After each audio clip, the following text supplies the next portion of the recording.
राज्यात 29 पैकी 15 जागी भाजप आणि शिवसेनेची युती फिसकटली। नवी मुंबई, पुणे, छत्रपती संभाजीनगरसह जालन्यातही भाजप आणि शिवसेना स्वबळावर लढणार।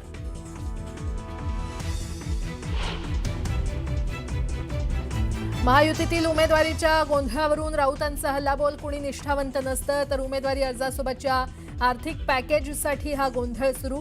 राऊतांची टीका।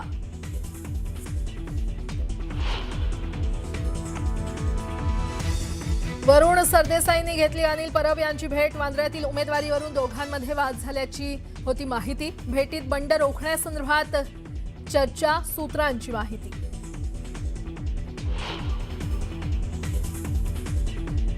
केडीएमसीच्या निवडणुकीत भाजपनं खातं उघडलं। रेखा चौधरी आणि आसावरी नवरे बिनविरोध। विजयाची औपचारिक घोषणा बाकी।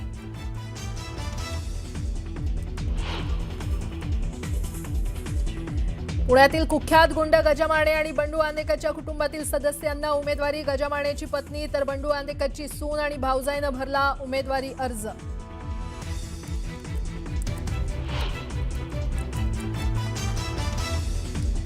दिल्लीत तुम्ही काय दिवे लावलेत हे लोकांनी ओळखलंय। राणा जगजित सिंह पाटलांचा मुलगा मल्हार पाटील यांची ओमराजे निंबाळकरांवर पुन्हा एकदा घणाघाती टीका।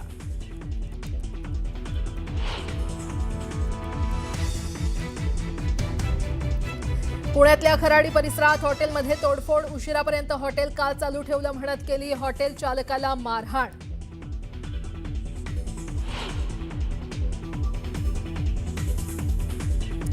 नववर्षाच्या पार्श्वभूमीवर मुंबईमध्ये कडेकोट बंदोबस्त। 17,000हून अधिक पोलीस तैनात। हॉटेल्स आणि शॉपिंग मॉल्सवर नजर।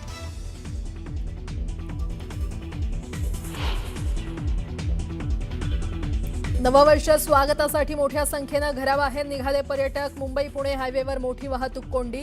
पुण्याकडे जाणाऱ्या मार्गावर वाहनांच्या लांबच लांब रांगा।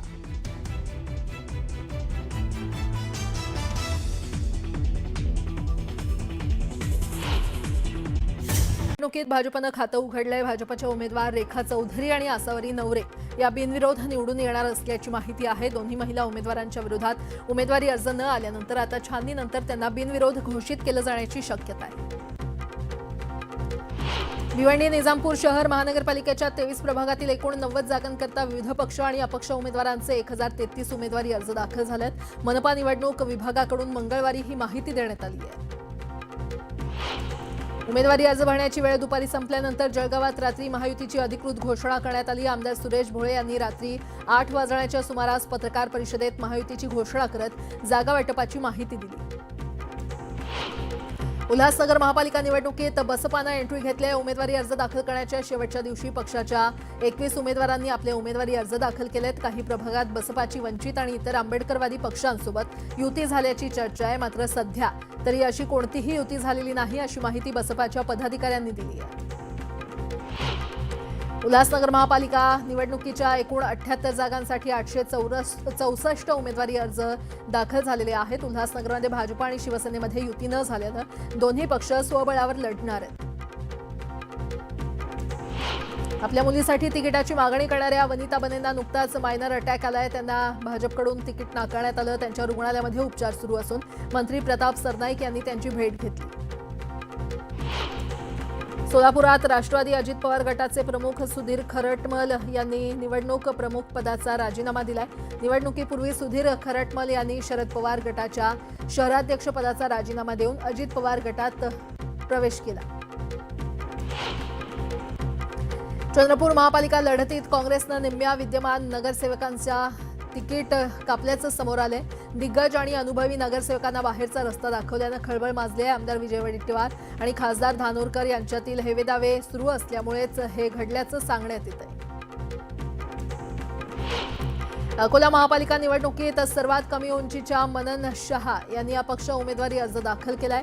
जेमतेम 3 फूट उंची असणाऱ्या मनन यांची ही पहिली निवडणूक आहे। नामांकन अर्ज भरण्यासाठी आलेल्या मनन यांना पाहण्यासाठी मोठी गर्दी झाली होती।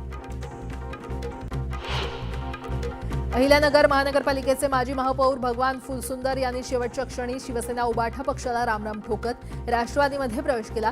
राष्ट्रवादीकडून भगवान फुलसुंदर यांच्या पत्नीला उमेदवारी देण्यात आली आहे। उपमुख्यमंत्री एकनाथ शिंदे यांच्या शिवसेनेनं उत्तर मुंबईमध्ये भाकरी फिरवली आहे। आमदार प्रकाश सुर्वे यांचा मुलगा राज सुर्वे यांचा पत्ता कट झालाय। वॉर्ड क्रमांक 5 मधून माजी नगरसेवक संजय घाडी, चौथ्या वॉर्डमधून मंगेश पांगरे, तर वॉर्ड क्रमांक 3 मधून प्रकाश दरेकर यांना उमेदवारी देण्यात आली आहे। मीरा रोड महापालिका निवडणुकीसाठी उमेदवारी अर्ज दाखल करून बाहेर येताच उमेदवाराचा अचानक मृत्यू झाला। जावेद पठाण असं मृत उमेदवाराचं नाव आहे। प्रभाग क्रमांक 22 मधून राष्ट्रवादीकडून त्यांनी उमेदवारी अर्ज दाखल केला होता। भिवंडीमध्ये उमेदवार निवडण्याचे सर्वाधिकार आमदार रईस शेख यांना देण्यात आले होते। यावरून नाराजी व्यक्त करत सेक्युलर काँग्रेसनं हिंदू असल्यामुळे तिकीट नाकारलं अशी टीका माजी खासदार सुरेश टावरे यांनी केली आहे।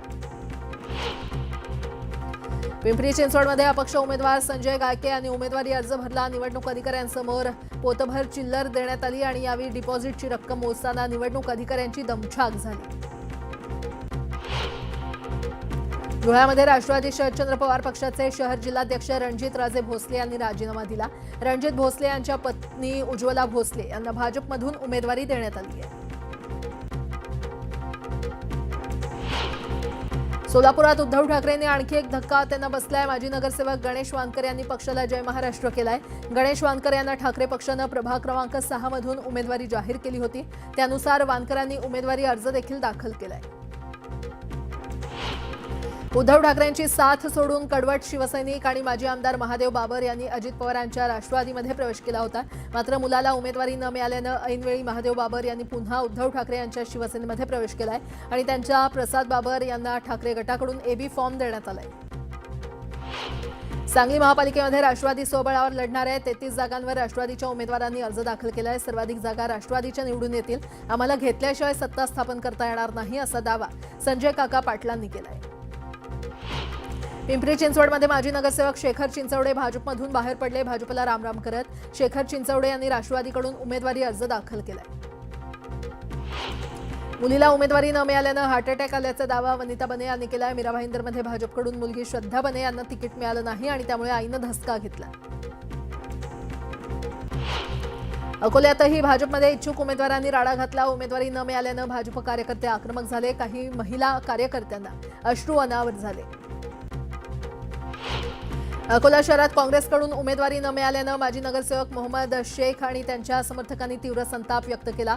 काँग्रेस आमदार साजिद खान पठाण यांच्या पोस्टरला काळं फासण्यात आलं, तर आमदार पठाण यांनी पैसे घेऊन उमेदवारी दिल्याचा आरोप नौशाद शेख यांनी केलाय। एमआयएमकडून माजी नगरसेवकांना उमेदवारी न दिल्यानं पक्षात तीव्र नाराजी व्यक्त करण्यात आली आहे। या निर्णयाच्या निषेधार्थ कार्यकर्त्यांनी प्रदेशाध्यक्ष इम्तियाज जलील यांचा फोटो फाडून संताप व्यक्त केला। जालन्यात भाजपच्या माजी नगरसेविकेनं गोंधळ घातला। तिकीट मिळवण्यासाठी भाजप नेते कैलास गोरंट्याल यांच्या पाया पडून माजी नगरसेविका संगीता पाचगे यांनी विनवणी केली। डोंबिवलीमध्ये फॉर्म वाटपावरून महायुतीमधील माजी नगरसेवक आणि कार्यकर्त्यांमध्ये नाराजी पसरली आहे। काही इच्छुकांनी थेट मनसेकडून एबी फॉर्म घेत उमेदवारी अर्ज भरले, तर काही ठिकाणी शिवसेना भाजप या दोन्ही पक्षाच्या उमेदवारांनी परस्पर विरोधात फॉर्म भरल्यानं मोठ्या प्रमाणात बंडखोरी झाली आहे। भायखळा माजगाव परिसरातील महायुतीच्या उमेदवारांनी एकत्र मिरवणूक काढत उमेदवारी अर्ज दाखल केला। शिवसेनेच्या माजी आमदार यामिनी जाधव यांनी प्रभाग क्रमांक 209 मधून तर प्रभाग क्रमांक 210 मधून संतोष राणे आणि 208 मधून विजय लिपारे यांनी अर्ज दाखल केला। दादर परिसरातील शिवसेना उबाठाच्या उमेदवार विशाखा राऊत आणि मनसेचे उमेदवार यशवंत किलेदार यांनी एकत्रित मिरवणूक काढत उमेदवारी अर्ज दाखल केला।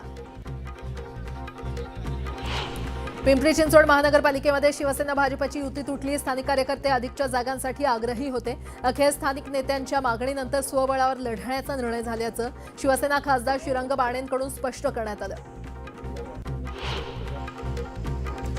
जळगाव जिल्ह्यातील भुसावळ इथल्या रेल्वे झोनल ट्रेनिंग इन्स्टिट्यूटमध्ये 100 पेक्षा अधिक प्रशिक्षणार्थींना अन्नातून विषबाधा झाल्याचा प्रकार समोर आलाय। विषबाधा झालेल्या प्रशिक्षणार्थींना भुसावळ येथील रेल्वे रुग्णालयामध्ये दाखल करण्यात आले। भुसावळ नगरपालिकेमध्ये बहुमत असलेल्या भारतीय जनता पार्टीच्या नवनिर्वाचित नगरसेवकांनी पालिकेत भेट देऊन प्रशासकीय कामकाजाची माहिती घेतली। गटनेते युवराज लोणारी यांनी पहिल्यांदाच पालिकेत निवडून आलेल्या सदस्यांना विविध विभाग आणि कामकाजाची कार्यपद्धती सांगितली। धाराशिव तुळजाभवानी देवीच्या शाकंभरी नवरात्र महोत्सवातील मुख्य उत्सव जलदिंडी उत्सव आज पार पडतोय। या उत्सवानिमित्त हजारो महिलांच्या उपस्थितीमध्ये हा उत्सव पार पडणार आहे। नववर्ष आणि नाताळच्या सुट्टीमुळे तुळजापूर मंदिरात भाविकांनी मोठी गर्दी केली आहे। त्यात आता शाकंभरी आणि नवरात्र महोत्सव असल्यानं मंदिर संस्थाननं आज व्हीआयपी दर्शन बंद ठेवण्याचा निर्णय घेतलाय। त्यासाठी मंदिर संस्थाननं परिपत्रक देखील जारी केलंय। नव्या वर्षाच्या स्वागताला मावळचं ग्रामीण पर्यटन फार्म हाऊस, कृषी पर्यटन केंद्र, डॅम व्ह्यू बंगले आणि टेंटला मागणी वाढलेली आहे। नववर्षाचं स्वागत करण्यासाठी मावळमध्ये हजारोंच्या संख्येनं पर्यटक दाखल झालेत। दारूबंदीच्या मुद्द्यावरून धाराशिवच्या दहिफळ गावातील महिला आक्रमक झाल्याचं पाहायला मिळालं। शेकडो महिलांनी जिल्हाधिकारी कार्यालयावर दारूबंदी करावी या मागणीसाठी धडक मोर्चा काढला। प्रशासनानं 2 तारखेपर्यंत निर्णय घेतला नाही तर गावात ग्रामसभा घेऊन आंदोलनाची दिशा ठरवणार असल्याचा इशाराच यावेळी संतप्त आंदोलक महिलांनी दिला। 31 आणि नववर्षाच्या दिवशी वाहतूक कोंडी टाळण्यासाठी रायगडमधून जाणाऱ्या प्रमुख मार्गांवर जड अवजड वाहनांना बंदी घालण्यात आली आहे। याबाबतचे आदेश जिल्हाधिकारी किशन जावळे यांनी दिलेत। खारपाडा ते कशेडी, माणगाव ताम्हणी घाटमार्गे, दिघी, कर्जत, पळसदरी, खोपोली, पालीफाटा, वाकण, वडखळ ते अलिबाग, चौक फाटा ते कर्जत मार्ग, अलिबाग ते मुरुड मार्ग आणि अलिबाग ते मांडवा या मार्गावरून 31 डिसेंबर 2025 रोजी सकाळी 8 वाजल्यापासून ते 1 जानेवारी रात्रीपर्यंत जड अवजड वाहनांना बंदी घालण्यात आली आहे। एसटी महामंडळाच्या बसमध्ये अवैध तिकीट विक्रीची तब्बल 24,000हून अधिक प्रकरणं नोंदवली गेलेली आहेत। वैध तिकिटाशिवाय प्रवास करणाऱ्यांचं प्रमाण रोखण्यासाठी एसटीनं विशेष तपासणी पथकं नेमली आहेत। या पथकांनी एप्रिल 2024 ते मार्च 2025 या कालावधीमध्ये 13 लाखांपेक्षा जास्त बसची तपासणी करण्यात आली। त्यातून अवैध तिकीट विक्रीची हजारो प्रकरणं समोर आली आहेत। लोकमान्य टिळक टर्मिनस यार्डमधील दुरुस्ती आणि देखभालीचं काम हाती घेतल्यानं कोकण रेल्वे मार्गावरील काही लांब पल्ल्याच्या गाड्यांच्या वेळापत्रकात तात्पुरता बदल करण्यात आलाय। मध्य रेल्वेकडून 1 ते 30 जानेवारी या 30 दिवसांच्या कालावधीमध्ये मेगा ब्लॉक जाहीर केलाय। या काळात Thiruvananthapuram central LTT Netravati express आणि Mangalore central LTT Matsyagandha express या गाड्या 31 डिसेंबर ते 29 जानेवारी 2026 या कालावधीमध्ये दररोज पनवेलपर्यंतच धावतील। मालेगाव महापालिका निवडणुकीत पत्नीचं तिकीट कापल्यानं शिवसेना नेते प्रशांत भडांगे यांनी आंदोलन केलं। गांधी पुतळ्याजवळ धरणे आंदोलन करत निषेध नोंदवण्यात आला। अंबरनाथमध्ये राष्ट्रवादी शरदचंद्र पवार पक्षाच्या वतीनं आंदोलन करण्यात आलं। वनविभागाच्या अधिकाऱ्यांना प्रतिकात्मक बिबट्या भेट देत बिबट्याचा बंदोबस्त करण्याची मागणी करण्यात आली।